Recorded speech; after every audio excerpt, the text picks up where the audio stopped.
आपण जे ठरवतो ना त्याच्यापेक्षा देवाने जे ठरवलेलं असतं ना आपल्यासाठी ते नेहमी जास्त सुंदर आणि योग्य असतं असं मला वाटतं. ते का म्हणते ना ते मी पुढे सांगते, तुमच्यासोबत स्टोरी शेअर करते. पण आज ना इतकी छान गोष्ट घडणार होती, तर म्हटलं चला तोंड तो गोड करायलाच हवं देवाला नैवेद्यासाठी. आणि त्यात आज मंगळवार होता, तर म्हटलं मोदक करूयात, कारण मला संकष्टीला मोदक करायचे होते पण ते काही मला शक्य झालं नाही. तर म्हटलं आज तरी करूयात, कारण जर नसते ना केले तर मला खरंच खूप रुकरुक लागली असती. म्हणून सकाळच्या एवढ्या घाईगडबडीमध्ये सुद्धा, कारण मला 10-12 माणसांचा स्वयंपाक करायचा होता, घरातली कामं होती, देवपूजा प्लस गाडी आणण्यासाठी जायचं होतं, सो त्याची तयारी करायची होती. पण म्हटलं की जसे होतील आणि जेवढे होतील तेवढे करूयात, कारण संध्याकाळी जर नाही जमलं तर मग खरंच खूप वाईट वाटेल मनाला. म्हणून आणि खरं सांगते कोणतेही प्रमाण नाही, अगदी निवांत असं अजिबात नाही. इतक्या घाईगडबडीतसुद्धा इतके छान मऊ लुसलुशीत आणि परफेक्ट मोदक झाले होते की मला असं वाटलं की देवालाच ते खायचे होते आणि मग त्यांनी माझ्याकडून ते करून घेतले की काय. किंवा आपण एखादी गोष्ट खूप मनापासून जेव्हा करतो ना तेव्हा खरं सांगते काही इतक्या सुंदर गोष्टी घडतात ना. तर तसंच काहीचं झालं होतं. तर पटकन असे छान बघा मऊ लुसलुशीत, अजिबात कुठे चीर गेली नव्हती, काही नाही, असे परफेक्ट माझे मोदक करून तयार झाले होते. आय थिंक 13 वगैरे झाले होते मोदक. तर देवा बाप्पाला मोदक दाखवले आणि पटकन असं सगळ्यांनी आम्ही आवरून घेतलं. तोपर्यंत मम्मी पप्पासुद्धा आले होते आणि मग आम्ही सगळी तयारी करून फायनली निघणार होतो. तर बघा तुम्हाला दाखवते. तर मी अगदी पटकन अशी सिंपल पद्धतीने तयार झाली होती आणि गाडीसुद्धा अगदी आम्ही जाईपर्यंत मस्त अशी तयार ठेवली होती त्यांनी.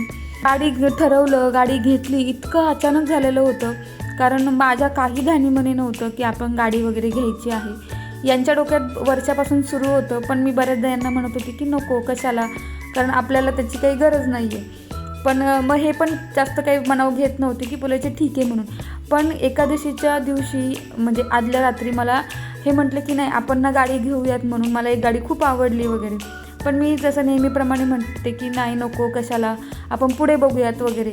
कारण आमची जी बाईक आहे तिलाच आम्ही आठवडाभर बाहेर निघत नाही ती, कारण यांना जॉबला जाण्यासाठी कॅब येत असते त्याच्यामुळं.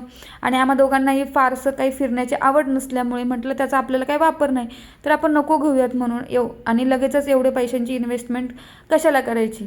पण नाही, त्यांनी मला इतकं कन्व्हिन्स केलं की नाही आपण ह्यावर्षी, मला असं माझी इच्छा आहे की आपल्या गणपती बाप्पाला आपल्या गाडीतूनच आणायचं आहे आणि आपल्या गणपती बाप्पाला आणण्यासाठी गाडी घ्यायची आहे. कारण इथून मागे कसं मम्मी पप्पांची वगैरे गाडी होती, तर मग म्हणून पण त्यांना वाटत होतं की नाही घेऊयात म्हणून.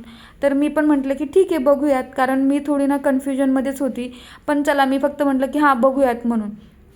आणि शेवटी मी सगळ्यांना देवावरती सोडून दिलं की जर गणपती बाप्पा तुला जर खरंच गाडीतून यायचं असेल ह्या वर्षी, तर सगळ्या गोष्टी सुरळीत आणि योग्य वेळी घडून येतील.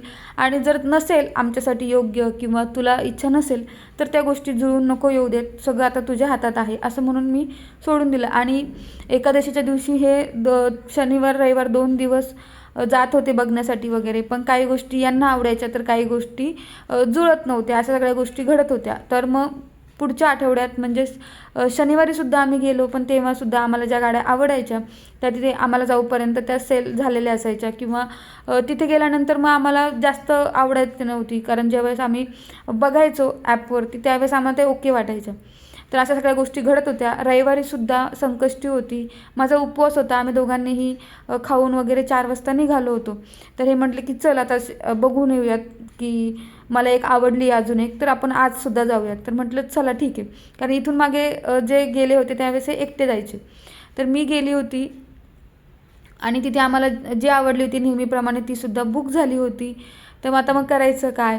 तर मग म्हणून तिथे आम्ही अजून बघत होतो. आम्हाला जो सेल करणारे जे असतात त्यांनी सजेस्ट केल्या काही गाड्या, त्यातली ही गाडी होती. ती आम्हाला इतकी आवडली आणि आम्ही तिची टेस्ट ड्राईव्ह घेतली, सगळ्या गोष्टी आवडल्या आम्हाला. आणि इतका क्विक डिसिजन झाला, फायनल करून टाकलं. अगदी अमाऊंटसुद्धा ट्रान्सफर केली, लोन सगळ्यासाठी प्रोसेस करून आम्ही संध्याकाळी 9:30-10 वाजता घरी आलो. आणि घरी आल्यानंतर मग विचार आला की झालं, म्हणजे इतकं सडनली सगळ्या गोष्टी घडल्या. आणि मग तिथे आम्ही ज्यावेळेस सगळ्या गोष्टी करत होतो त्यावेळेस आमचं डिलिव्हरीसाठीचं डिस्कशन चाललेलं. रविवारी येतो, पण ते म्हटले की रविवारी खूप रश असते, तर तुम्ही शक्यतो रविवारी येऊ नका, मध्ये कोणत्या तरी दिवशी या, म्हणजे तुम्हाला निवांत असं मिळेल.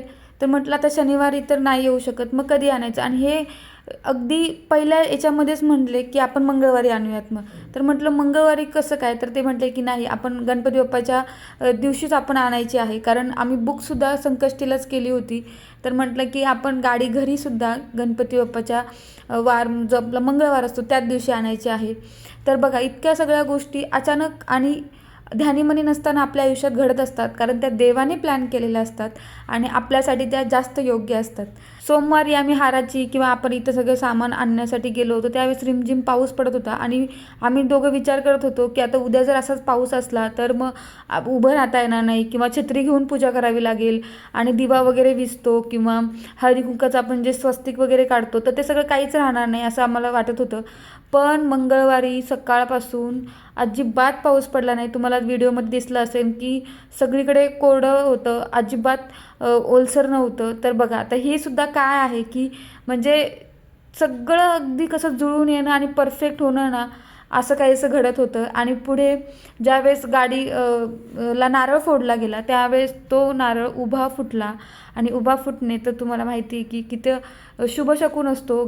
असं म्हटलं जातं की देवापर्यंत पोचतो त्यावेळेसच उभा फुटला जातो. तर या सगळ्या गोष्टी ना अशा घडतात त्यावेळेस असं आपली जे देवावरची जी श्रद्धा असते किंवा देव आपल्या पाठीशी आहे याची प्रचिती वारंवार येत असते आणि ती श्रद्धा, तो विश्वास अजून दृढ होत जातो, अजून घट्ट होत जातो. आणि मला बाप्पाच्या बाबतीत तर खरंच हे प्रत्येक वर्षी, आता हे यंदाचं 5वं वर्ष असणार आहे गणपती बाप्पाचं, पण प्रत्येक वर्षी देवाने गणपती यायच्या आधीपासूनच इतकं काय काय द्यायला सुरुवात करत असतो किंवा इतक्या काय काय गोष्टी छान छान घडत असतात ना की मला खरंच म्हणजे समजत नाही किंवा मला ते आकलन शक्तीच्या पलीकडच्या काय काय गोष्टी असतात. फक्त कृतज्ञता आणि फक्त देवाचे आभार मानत असते मी. आणि आपले ज्यावेळेस कर्म, आपले मेहनत आणि आपल्या देवावरची श्रद्धा जर प्रामाणिकपणे असेल ना तर खरंच सांगते देव आपल्याला भरभरून देत असतो. आणि आपण फक्त त्या दिलेल्या गोष्टींबद्दल नेहमी कृतज्ञता व्यक्त करावी किंवा ग्रॅटिट्यूड आपण व्यक्त केला पाहिजे. त्याच्याबद्दल आपल्याला कधीही गर्व नसावा. तर देव दुप्पट तिप्पट पटीने आपल्याला भरभरून पुढच्या वेळेस देत असतो. तर काल आम्ही गेलेलो ना हार आणायला, त्यावेळेस या 2 मूर्त्यासुद्धा घेऊन आलेल्या आणि इतक्या सुंदर भेटल्यात ना, खरंच खूप छान आणि गोड मूर्त्या आहेत. तर त्या आम्ही इथे बसवल्या होत्या, चिटकून दिल्या होत्या आणि छान अशी पूजा झाली. मी एकटीच होती कारण मम्मीलासुद्धा काम होतं, त्याच्यामुळे ती थोड्या वेळ तिथे आली होती आणि नंतर मग ती निघून गेली आणि बाकीचे सगळेसुद्धा वर्किंग डेज असल्यामुळे काहीच जमलं नाही. तर ही जी गाडी आहे ही आमच्या आयुष्यातली, आमच्या संसाराच्या प्रवासातली पहिली गाडी असणार आहे आणि आपलं जे काही पहिलं असतं ना ते नेहमीच आपल्यासाठी खूप स्पेशल असतं. यानंतर याच्यापेक्षा महाग, याच्यापेक्षा नवीन गाडी, अगदी पार BMW, ऑडी, जे काही महागड्या गाड्या असतील त्या जरी आल्या तरी ही गाडी इतकी स्पेशल असणार आहेत कारण इतक्या सगळ्या स्पेशल गोष्टी घडलेल्या आहेत. तर असा सुंदर आजचा दिवस होता, मी कधीच विसरू शकणार नाही. आणि आजच्या या सुंदर दिवसासाठी देवाचे मनापासून आभार आणि व्हिडिओ शेवटपर्यंत बघितल्याबद्दल तुमचेसुद्धा खूप आभार. तर व्हिडिओला जरूर लाईक, शेअर आणि चॅनलला सबस्क्राईब करायला विसरू नका, कारण गणपती रिलेटेड पुढे असे खूप छान छान व्हिडिओज येणार आहेत. सो भेटूयात, बाय बाय.